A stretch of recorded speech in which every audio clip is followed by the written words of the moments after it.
선을 이루고 덕을 세우라 라는 주제로 오늘 말씀의 은혜를 나눠볼게요. 지난 한 해 동안 우리가 로마서를 묵상하면서 이렇게 장절로 구절 구절마다 말씀의 은혜를 사모하면서 여기까지 왔는데요. 이제 딱 2장 남았습니다. 로마서는 그런 의미에서 로마서의 결론 부분이라고 말씀을 드릴 수가 있어요. 그 한 사람이 살아가는 데에는 가치, 철학, 믿음의 고백들이 있잖아요. 김석기 목사는 목회하면서 뭘 중요하게 여기려고 이야기하냐 그러면 사람을 세우고 제자로 세우는 것이 제 김석기 목사의 목회의 표지라고 말씀드릴 수 있겠습니다. 사도 바울이 로마서를 기록하고 나서 로마 교회를 향하여 정말 중요한 걸 말씀하고 싶은 것이었죠. 뭐였을까요? 복음 안에서 하나 된 교회입니다. 그리고 세상을 향해서 담대하게 복음을 전파하는 그런 공동체를 만들고 싶어 했던 것이죠. 그래서 사실은 오늘 사순절 기간임에도 불구하고 우리 한번 따라해 보실래요? 복음 안에서 하나 된 교회. 복음 안에서 하나 된 교회. 이게 얼마나 중요한 영적 가치가 있는지 교회 공동체가 결코 포기해서는 안 되는 중요한 일이기에 선을 이루고 덕을 세우라고 말씀하시면서 복음 안에서 하나가 되어 신앙생활하는 모습이 얼마나 중요한지 오늘 이 저녁에 같이 함께 나눠보려고 그래요. 오늘 이 귀한 믿음의 자리에 오신 사랑하는 성도 여러분, 똑같은 수요일 예배가 아니라 다 같이 한번 따라해 주시겠어요? 믿음의 주요, 또 온전하게 하시는 이인 예수를 바라보자. 성도님들을 저도 이제 하루에 한 분씩, 두 분씩, 세 분씩 전화 신방을 하다 보면 제일 기쁜 분은요, 저를 이렇게 밝은 목소리로 받아주실 때는 전화가 통화하고 신방하는 내용이 참 기쁘거든요. 근데 제일 어려울 때가 뭐냐면요, 전화를 안 받는 성도가 있어요.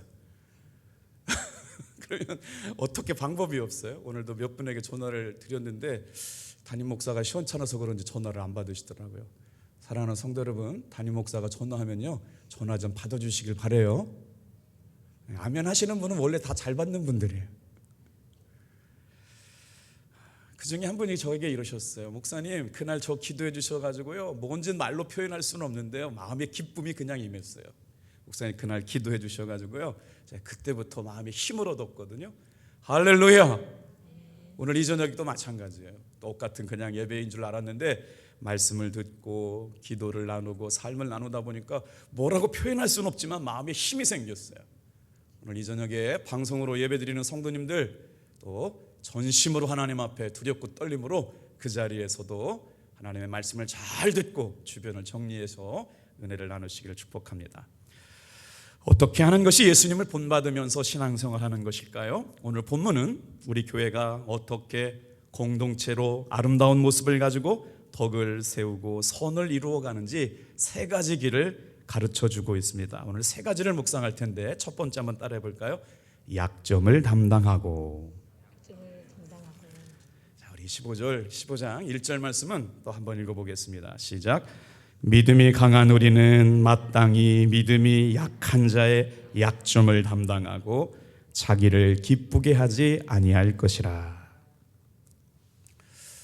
우리 교회가 작년에 2023년 교회의 새로운 변화가 무엇이냐고 이렇게 기도하면서 당회 때 뭘 결의했냐면 1,000만 원을 오케스트라를 위해서 사용하자. 다음 세대 음악을 발전하는 곳에 우리가 도네이션 했던 것들을 흘러보내자라고 하는 것과 당진 지역에 자살 사건들이 참 많이 일어나는 지역이거든요. 그래서 기독교 자살 예방 생명 존중 운동을 우리가 좀 힘써 해보자. 그래서 제가 어제 세미나에 참석을 했는데 거기에 누가 참석했냐면 전 보건복지부 장관, 서울대학교 사회복지학 교수님이 참석을 하셨고 경기도의 의회 부의장님이 참석하셨는데 정말 예수 믿는 사람들이 곳곳에서 얼마나 귀한 일들을 감당하는지 한번 말씀을 나눠볼게요. 그 시의원이, 그 도의원의 조남이 조성환 의원인데 굉장히 젊은 부분이에요. 그래서 어떤 일을 하셨냐 그랬더니 조성돈 교수님이라는 분이 지금 저와 함께 전국의 자살 예방 생명운동을 전국적인 네트워킹을 갖고 있어요. 어제 가보니까 정말 귀한 분들이 많이 와 계셨더라고요. YTN에 라디오 아나운서면 PD까지 와 있었어요.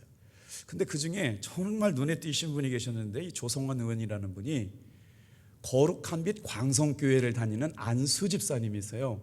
우리 나이로 하면 얼마나 됐을까요? 우리 남천일 목사님에서 유성종 장로님 그 사이 연배신데 작년에 최우수 의원상을 받으셨다는 거예요. 그게 뭐냐 그랬더니 경기도 안에 자살하는 사람들이 보고가 되는데 얼마나 많은 사람들이 자살하고 있는지를 모른다는 거예요.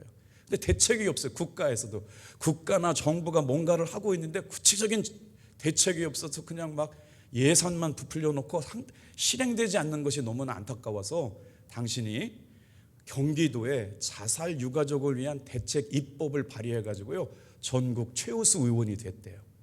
그리고 나서 그 의원님이 말씀하시는, 안수 집사님 말씀하시는 게 뭐냐면, 이 일이 동기부여가 돼 가지고 전체 경기도뿐만 아니라 대한민국 국회에서 입법 발의가 통과돼 가지고 슬픔을 당한 이웃들, 성도들이 아픔을 더 이상 느끼지 않고 사회가 그 역할을 감당하는 일에 미력 하나마 힘을 감당할 수 있도록 기도해 달라고 하는 멋진 의원을 만나게 됐어요. 사랑하는 성도 여러분, 오늘 본문 말씀으로 돌아가 볼까요? 선을 이루고 덕을 세우는 교회가 되기 위해서 서로 우리가 뭘 노력해야 되느냐? 약점을 담당하고. 저는 이 말씀을 묵상하면서 이런 생각이 들었어요. 강한 자가 마땅히 감당해야 할 일이 있다. 그것은 약한 자의 약점을 담당하는 것이라고 말씀하고 있어요. 예수님은 우리의 약점을 담당하시기 위해서 세상에 오신 분입니다. 그래서 예수님을 본받는 믿음의 성도들의 삶도 당연히 약한 사람들의 약점을 담당해야 하죠. 예수님은 우리의 죄를 담당하러 오셨습니다. 우리의 병을 짊어지시기에 오셨어요. 우리의 허물과 죄를 사해 주시려고 오셨죠.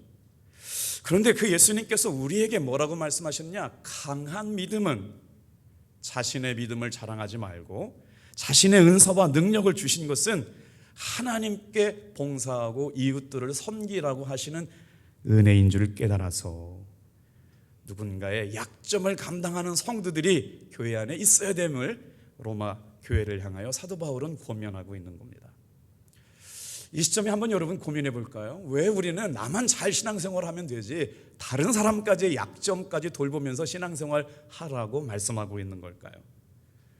자, 세상에는요 강한 자가 판을 칩니다. 강한 자는 누가 도와주지 않아도 다 잘 살 수 있어요. 강한 자가 존재할 수 있는 것은 누가 있다는 거예요? 밟고 디디고 올라갈 수 있는 약한 자들이 존재한다는 것이죠. 그런데 그 사람들은 꼭 약한 사람들의 약점을 이용하고 존재하죠. 그래서 형제의 약점이나 부인의 약점이나 가족들의 약점이나 남편의 약점이나 성도들의 약점을 이용해서는 안 됩니다. 예수님께서 그렇게 말씀하지 않으셨어요. 그것은 예수 믿지 않는 사람들이 하는 일이에요. 그래서 교회란 다 같이 한번 따라해 볼까요? 성도의 약점이 있다면 보호해 주는 곳입니다. 사순절 기간에 우리가 예수님을 닮아 살아가며 믿음의 눈뜬 성도가 되었다면 서로 연약함을 발견하게 되거든. 약점을 발견하거든. 그것을 보호하는 곳, 이곳이 교회라고 하는 것을 잊지 않게 되기를 바랍니다. 자, 그 약점은 우리가 사람이 해야 될 부분이에요. 왜 우리는 연약한 형제의 약점과 치명적인 상처를 보호해야 하는 걸까요? 예수님께서 그렇게 하셨기 때문이죠. 교회 안에는 다양한 의견이 있습니다. 바라보는 시각이 얼마나 다양한지 몰라요.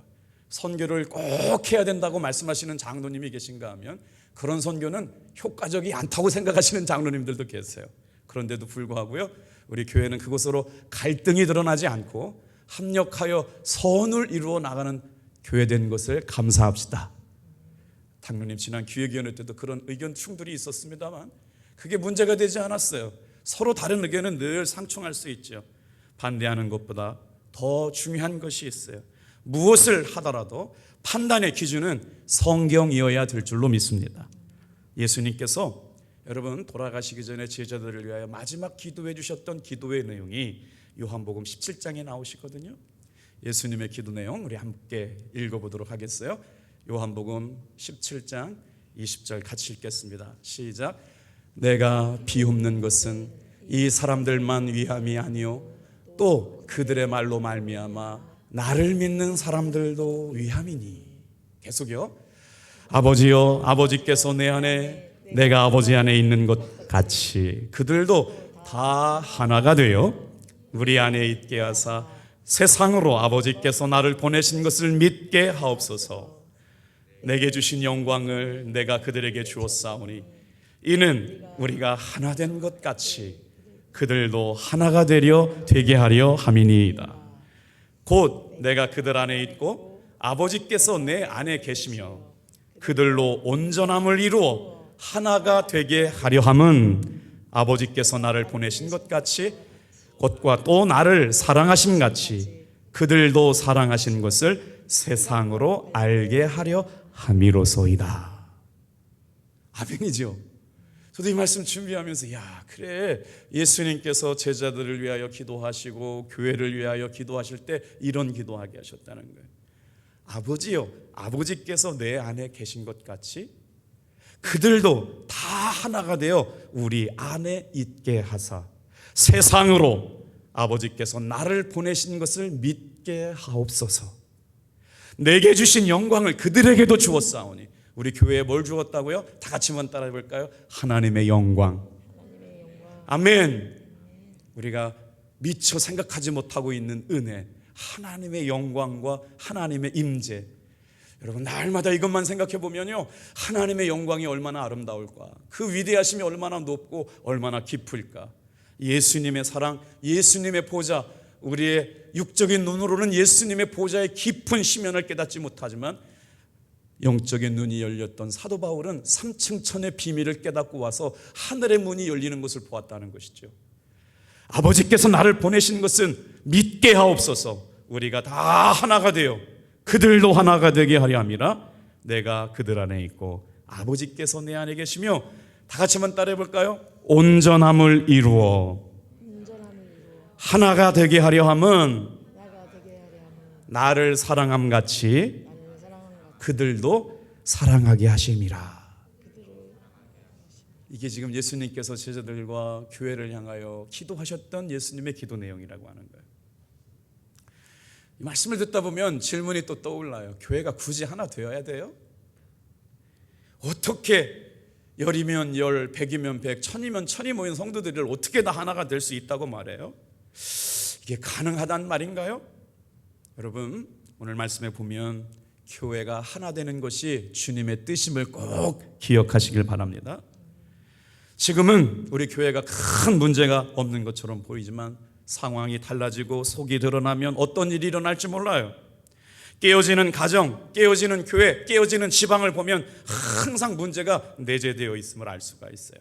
그래서 오늘 여러분들이 교회가 건강하지 않습니까?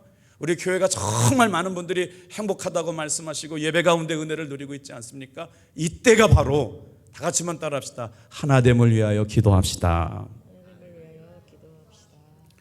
오늘 저는 선을 이루고 덕을 세우는 교회의 첫 번째 표지로 바로 약한 사람들의 약점을 담당하는 믿음의 성도들이 되었으면 좋겠다. 저희가 어디를 향하여 나가냐면 부활절로 향하고 나가잖아요. 그리고 나서 부활절 안에 작년에 큰 은혜가 있었던 행복한 사람들이 만들어가는 행복한 축제, 여러분 이 달을 기억하세요? 처음으로 해봤기 때문에 어떤 은혜가 있었을지 몰라요. 우리 남철미 목사님이 그날 말씀을 전하면서 우리는 정말 순종할 뿐이지만 545명의 새신자 VIP를 작정하고 과연 이 중에 몇 분이나 교회를 오실까라고 우리는 조바조바하면서 그때를 지냈습니다. 깃발을 만들었고 교구별로 석회별로 축제를 부르면서 하나님이 어떻게 일하실 줄 몰랐지만 그때부터 하나님께서 우리 교회에 은혜를 부어주셔서 사람을 보내주시고 아름다운 이야기들이 일어나게 하시고 놀라운 은혜가 여러분 지난주까지 이어지게 하신 줄로 믿습니다. 이제 행축이 시작돼요. 이제 조만간에. 그때 작정했던 분들, 잃어버렸던 영혼들, 그냥 우리 교회를 데려오는 것이 아니고 복음을 전하면서 생각난 이웃들 5명의 VIP를 작정하고 그들을 위해 기도하게 될 때 풍성한 은혜와 사랑과 열매를 올해도 경험하게 될 줄로 믿습니다. 그때 놓치지 말아야 할 것이 바로 뭐예요? 믿음이 강한 사람은 믿음이 약한 사람의 약점을 감당하는 교회가 될 때 올해 더 많은 역사가 일어나게 될 줄로 믿습니다. 두 번째, 선을 이루고 덕을 세우면서 주님이 기뻐하시는 건강한 교회를 만들려면 어떻게 해야 될까요? 다 같이 한번 따라해 보겠습니다. 이웃을 기쁘게 하고. 기쁘게 하고. 자, 우리 2절 같이 한번 읽어보겠어요. 우리 각 사람이 이웃을 기쁘게 하되 선을 이루고 덕을 세우도록 할지니라. 예수님을 본받고 살아간다는 성도의 삶을 구체적으로 설명한다면 자기를 기쁘게 하며 사는 사람이 아니라는 거예요. 세상에 어떤 사람이 자기를 기쁘게 살지 않습니까? 그런데 예수 믿는 사람은 자기를 기쁘게 하며 사는 사람이 아니라 이웃을 기쁘게 하며 살아가는 사람이 됐대요. 아까 말씀드렸던 조성환 의원을 만났을 때 제 마음속에 드는 확신이 있었어요. 저분은 진짜 예수 믿는 분이구나. 그래서 그 교회가 어떤 교회인지 알고 싶었어요. 그랬더니 역시나 달라요. 거룩한 빛 광성교회래요. 그 일을 같이 하고 있는 조성돈 교수는 대한민국 최고의 자살 예방 생명 존중에 관한 독보적인 권위자거든요. 근데 그분들이 같은 교회를 나뉘는 거예요. 한 분은 목사님이시고 한 분은 안수 집사님이신데 그 안수 집사님이 그러시더라고요. 여기 계신 많은 목사님들이 계신데 저희는 어떻게 하면 성도가 하나님을 기쁘시게 할까, 성도가 삶에서 소금과 빛의 존재로 살아갈까를 목사님과 함께 기도하는 안수 집사라고. 말 한마디가 품위가 있고 은혜가 되고 그렇게 믿어지더라고요. 우리 교회 안에서 신앙생활하는 모든 성도들이 삶의 자리에서 여러분 이웃을 기쁘시게 하는 존재로 부름받았다는 삶을 살아가게 되기를 축복합니다.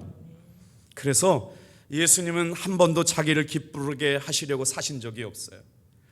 예수님은 하늘의 보좌를 버리시고 이 땅에 오신 것 자체가 고난의 삶을 선택하신 것이었죠. 예수님은 아예 남을 위해 사시겠다고 작정하신 분이에요. 그래서 예수님을 따라 살아가는 예수님의 제자가 된 우리들도 이웃을 기쁘게 하며 선을 이루고 덕을 세우라고 하는 우리의 사명, 아이덴티, 정체성을 알고 살아가야 되는데 여러분 기쁘게 하는데도 법칙이 있대요.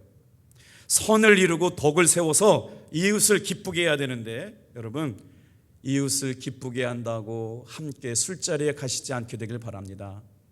이웃을 기쁘게 한다고 친구들과 카지노 도박장에 가시지 않길 바랍니다. 여러분 우리의 방법이 이웃을 기쁘게 하는데도 방법이 있다는 거예요. 오직 선을 이루고 덕을 세우는 일은 남을 도와주는 일을 할 때에도 선을 세우고 덕을 세워야 한다. 그래서 good business is doing well 하라는 건 뭐냐면 하나님이 주시는 감동의 선한 일도 할 때는 지혜롭고 잘해야 한다는 것이죠. 놀랍게도 왜 우리가 이렇게 신앙생활하면서 예수님을 본받아 살기를 살고 예수님이 하신 것처럼 마땅히 믿음이 약한 사람이 약점을 감당하고 이웃을 위하여 사느냐? 3절 말씀 볼까요? 예수님께서도 그렇게 하셨어요. 자, 3절 같이 한번 읽어보겠습니다. 시작. 그리스도께서 자기를 기쁘게 하지 아니하셨나니. 거기까지만 읽을게요. 예수님께서 하늘의 높은 보좌를 포기하시고 낮고 낮은 이곳에 오셨으면서도 자기를 위하여 기쁘게 살지 않으셨다. 정말 여러분 당진 지방을 위해서 기도해 주시길 바랍니다. 우리 먼저 목사님들이 부르심의 소망과 은사 주심과 구원하시는 총 아래 날마다 복음 아래 겸손하여지고 낮아지고 영혼을 사랑하며 교회를 사랑하며 말씀을 사랑하며 하나님이 주신 목회의 기회를 사랑함으로 두렵고 떨림으로 목양사역을 감당할 수 있는 정말 예수님만 주인 되시는 그 부르심의 삶을 온전히 감당할 수 있도록 여러분 시간 날 때마다 당진 지방을 위해서도 기도해 주시기 바랍니다. 왜요? 요한 에베소서 4장 3절 말씀에 보니까 이 일이 주님이 기뻐하시는 일이라는 거예요. 같이 읽어볼게요. 평안에 매는 줄로 성령이 하나 되게 하신 것을 힘써 지키라. 잘 되는 교회는요 하나님 기뻐하시는 것만 생각해요. 건강한 교회는요 하나님의 영광만 생각해요. 행복한 사람들이 만들어가는 교회는요 정말 성령 안에서 성령이 하나 되게 하시는 일들만 힘써서 이루어가는 줄 믿습니다. 자기를 십자가에 못 박았어요. 여러분 왜 갈등하고 싸우나요? 모든 문제는 내가 죽지 않고 내가 깨지지 않아서 생기는 문제입니다. 우리 교회가 지금은 정말 은혜 가운데 존경하고 사랑하는 장로님들, 우리 권사님, 집사님들 오늘 이 저녁에도 나와서 기도하고 오늘 아침에도 보니까 새벽에 7시 반까지 기도하시더라고요. 7, 8명이 앉아가지고 그렇게 4시 반, 5시부터 시작한 분이 기도가 끊이지 않고 계속 기도하는 것이 바로 뭘까요? 내가 죽어지고 내 안에 사시는 예수님만이 내 삶의 주인이라고 고백하는 그 은혜가, 여러분, 우리 교회를 하나 되는 교회, 건강한 교회, 주님이 기뻐하시는 교회예요. 사순절을 지나간다고 여러분 다 은혜 받는 건 아닙니다. 예수님께서 내 삶의 주인이 되고 내 삶에 내가 아직 죽어지지 않은 연약함, 깨어지지 않은 독선적인 거, 교만하고 어리석은 것들이 오늘도 낱낱이 주님 앞에 내려져서 그 부분들이 주님의 다루어 주심을 통해 모든 문제는 내가 죽지 않고 살아있을 때, 내가 깨지지 않고 내가 낮아지지 못할 때 생기는 것이기 때문에, 사랑하는 성도 여러분, 나는 죽고 내 안에 사시는 주님만 높이시고 나는 없고 내 안에 예수님만 계시는 귀한 성도들 되길 바랍니다. 그래서 오늘 이 말씀을 묵상하면서 사도 바울은 로마 교회 성도들을 향하여 교회가 하나 될 수 있다. 여러분 한번 믿음으로 대답해 보세요. 과연 우리 교회가 믿음으로 하나 될 수 있을까요? 아멘 소리가 그래도 있으시네요.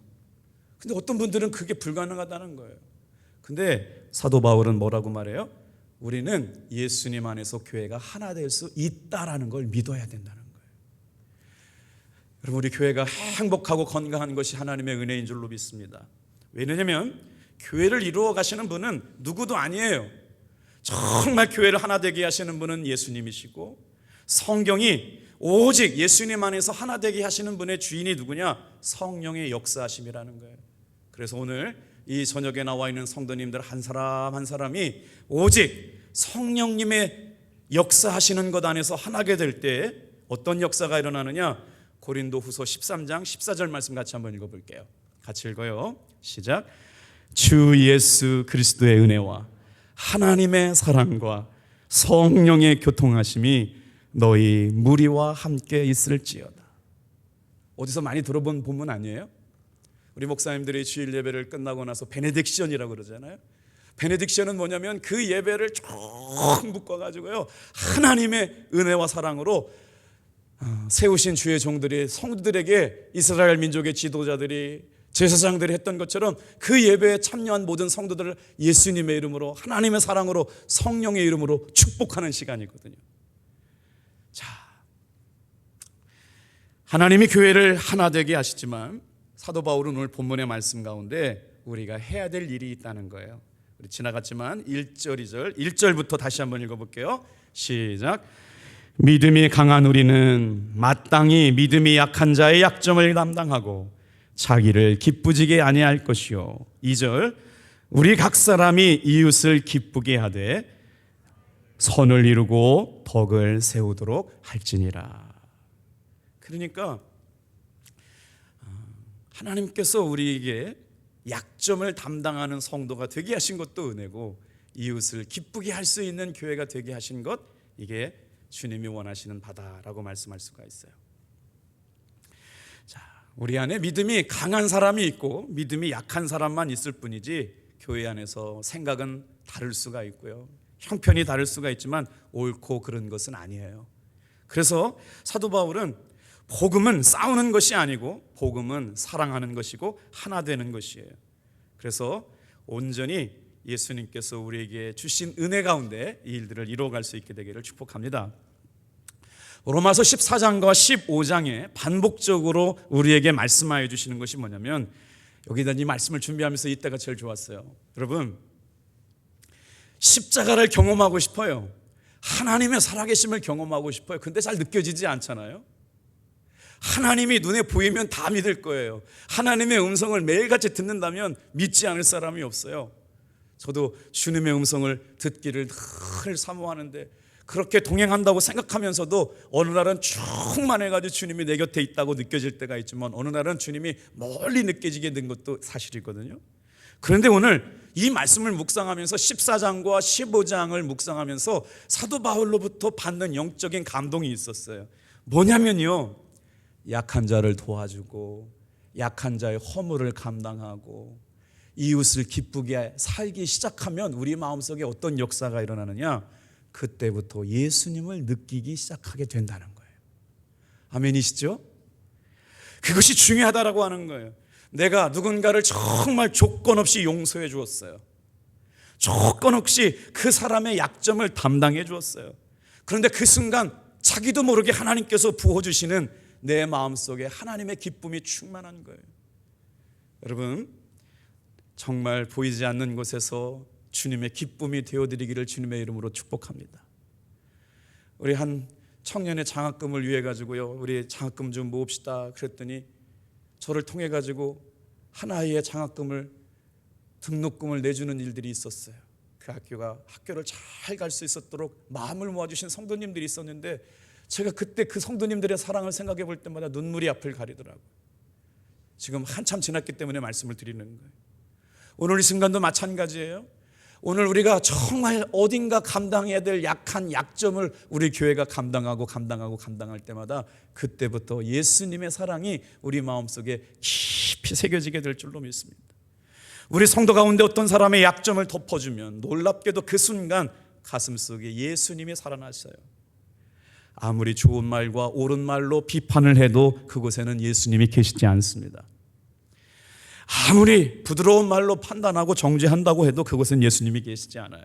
그래서 15장 1절에 발견되는 것은 자기를 기쁘게 하지 말아라. 예수님도 자기 자신을 기쁘게 하고 살지 않았다. 오늘 다 같이 한번 따라해 볼까요? 덕을 이루고 선을 이루는 교회, 선을 이루고 덕을 세우는 교회, 다른 사람의 약점을 감당하고 이웃을 기쁘게 하고, 세 번째거든요. 다 같이 한번 따라해 보겠어요. 하나님께 영광을 돌려라. 이제 오늘 15장 말씀 1절부터 13절 말씀을 다 정리했어요. 자, 5절부터 6절 말씀을 함께 읽어볼게요. 시작.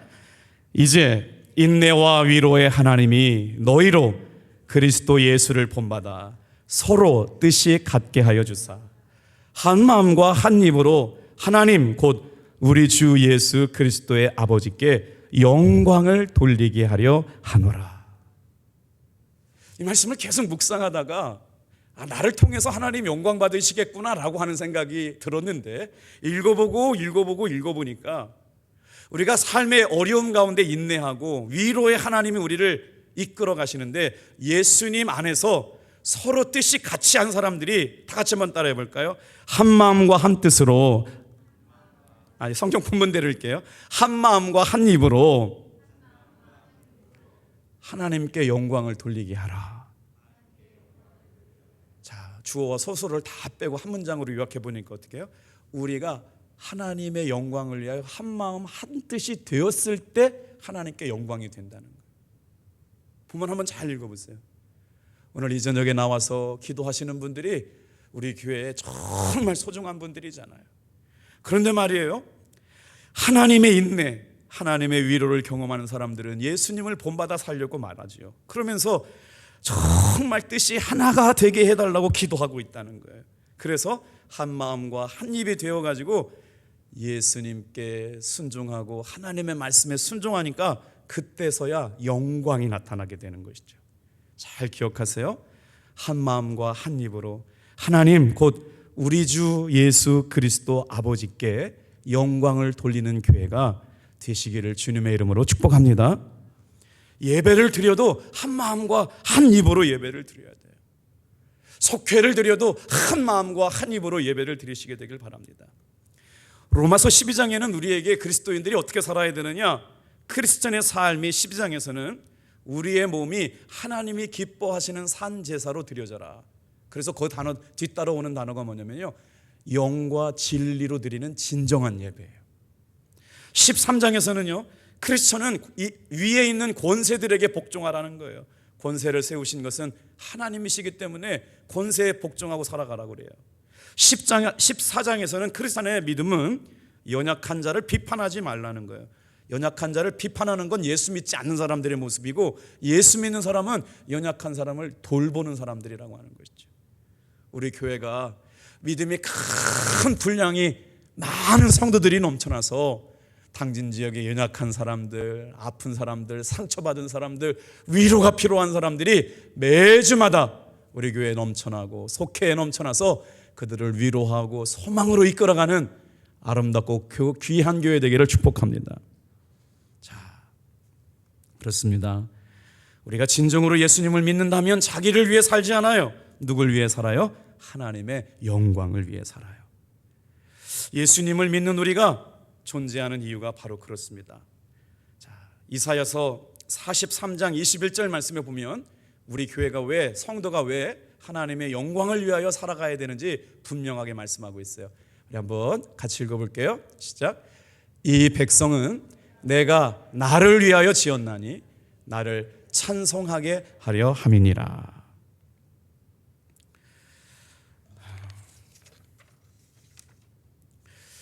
자, 로마서 3장 23절 말씀에도 보면 모든 사람이 죄를 지음으로 말미암아 하나님의 영광에 이르지 못하였다. 지금 이 초대교회에는 무슨 문제가 생겼냐면 유대인과 이방인의 관계 문제가 깨어졌어요. 아주 심각하게 다툼이 있고 갈등이 생겼어요. 유대인과 이방인은 도무지 하나가 될 수 없는 사람이었어요. 왜냐하면 소외되는 교회에서 소외되는 사람들이 있었거든요. 공평하지 않았어요. 교회 갈등이 원한이 뭐예요? 소외되거나 공평하지 않은 일이 쌓이다 보니까 이런 일들이 생기는 거예요. 그런데 예수님께서 어떻게 하셨어요? 유대인과 이방인을 하나 되게 하셨어요. 그러면서 7절 8절 같이 한번 읽어볼게요. 자, 우리 7절 8절 같이 읽어보겠습니다. 시작. 그러므로 그리스도께서 우리를 받아 하나님께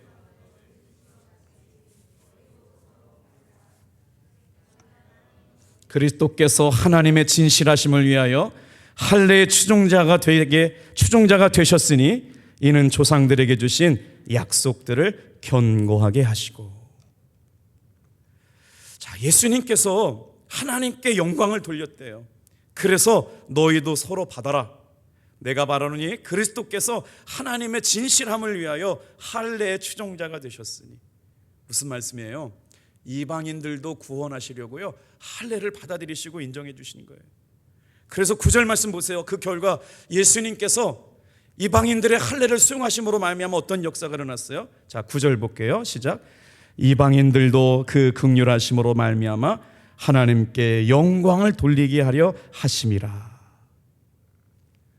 오늘 이 저녁에 서로의 약점을 담당하는 믿음의 성도들이 되고 이웃을 기쁘게 하고 우리가 하나님의 영광을 위하여 살아가게 될 때 우리 교회는 예수님 안에서 하나가 되는 교회가 될 줄로 믿습니다.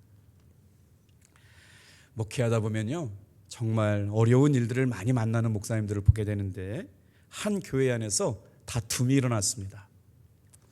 교회에 대한 미래의 비전을 나누는 시간에 교회가 새로운 담임 목사님이 오셨어요. 그래서 앞으로 우리 교회는 이런 비전을 따라갑니다. 그래서 은혜롭게 이렇게 막 프로그램이 진행됐는데 담임 목사님의 리더십에 반기를 든 두 장로님이 목사님 목회 그렇게 하시면 안 됩니다.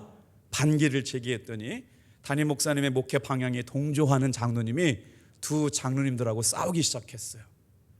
피 터지게 싸웠어요. 고함이 난무하고 다시는 만나지 않을 것 같은 두 장로님이 멱살잡이를 하고 흔들고 막 해가지고 이게 교회가 깨지기 일보 직전처럼 큰 싸움이 났어요. 육박전까지 가는 불상사가 일어나고 말았던 것이죠. 모임은 폐회기도도 못하고 끝나고 말았습니다. 장로님들이 고성이 난무하는 가운데 성도들이 그것을 다 알고 있었죠.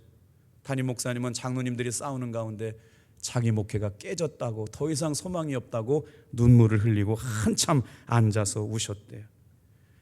그래도 다음날 새벽 기도해야 되잖아요. 참 그래요 여러분 부부싸움 했더라도 다음날 새벽 기도 나오실 이유가 있어요. 새벽 기도 해러 가는데 목사님이 장로님들 싸웠는데 그 다음날 새벽 기도 하기가 쉽겠냐고요. 어렵게 그래도 새벽에 기도하러 가야 되니까 새벽 기도를 가셨대. 그 순간에 주님과 대화가 시작됐어요. 장로님들이 싸운 것은 그 장로님들의 인격이 싸운 게 아니라 이 교회가 하나님이 기뻐하시는 건강한 교회로 세워지기를 방해하는 사탄의 방해가 있었다. 사랑하는 목사야, 너는 책임이 있다. 교회가 영적 싸움을 싸우도록 방치한 책임이 있기 때문에 마귀가 원하는 모습대로 교회가 흘러가지 않도록 깨어 기도해라. 할렐루야. 그 고백을 한 목사님이요 은퇴하시는 유기성 목사님의 고백이에요. 대한민국에서 목회를 제일 은혜 높게 잘하신다는 목사님이 자기 일기에 이런 일을 쓰셨더라고요. 그날 자기가 교회에 앉아가지고 얼마나 울었는지, 자기는 목회를 실패했다고 생각을 했대요. 그리고 나서 철두철미하게 나는 죽고 내 안에 사시는 예수님만 주인 되신다고 매일마다 목사님이 예수님의 십자가를 묵상하고 예수님의 보혈을 묵상하고 성령께서 이끄시고 기뻐하시는 뜻만 묵상하고 나서 3개월이 지났더니 교회가 그렇게 큰 다툼이 일어나고 막 새 장로님이 싸워가지고 부끄럽고 창피해서 어디다 말도 못하는 일들이 있었음에도 불구하고 여러분, 교회가 하나가 되고 그때부터 막 부흥이 시작됐다는 거예요. 우리도 우리의 생각이 앞서고 우리의 판단이 앞서고 우리의 정죄가 앞서면 성도를 향하여, 목사를 향하여 사랑의 마음보다 미움이 앞설 수가 있어요. 우리가 온 성도들이 사랑의 마음이 임할 때까지 참고 기다려 주십시오. 그리고 났더니 모든 성도들의 마음속에서 미움과 원망이 떠나갔다는 거예요. 오늘 여러분, 혹시라도 갈등이 우리에게 일어나기 전에 우리 교회를 향한 주님의 뜻만 묵상하고 주님의 계획이 어디 있는지만 묵상하며 따라가는 성도들 되기를 축복합니다. 모든 문제는 내가 해결되면 다 돼요. 결국 문제와 갈등의 원인은 내 자신에게 있다는 걸 깨닫지 못하기 때문에 싸우고 있는 거죠. 싸움은 마귀와의 싸움이 아니고 결국 자기와의 싸움이에요. 마귀와 싸워서 이길 수 있는 저와 여러분 되길 바랍니다. 패배하고 분열하는 이유는 자신이 자기를 이기지 못하고 무너지기 때문에 그래요. 오늘 3월 한 달 새롭게 시작하면서 사순절 귀한 두 번째 주일에 어떻게 하면 본질로 돌아갈까? 어떻게 하면 하나님이 기뻐하시는 교회를 만들까? 어떻게 하면 더 말씀을 잘 배울까? 어떻게 하면 그리스도의 제자가 될 수 있을까? 어떻게 하면 서로의 약점을 담당하며 사랑할 수 있는 교회가 될 수 있을까? 고민하며 하나님의 기쁨이 되어드리는 우리 교회 되기를 바랍니다. 13절 다 같이 큰 소리로 읽고 마칠게요. 시작. 소망의 하나님이 모든 기쁨과 평강을 믿음 안에서 너희에게 충만하게 하사 성령의 능력으로 소망이 넘치게 하시기를 원하노라. 아멘. 기도하겠어요.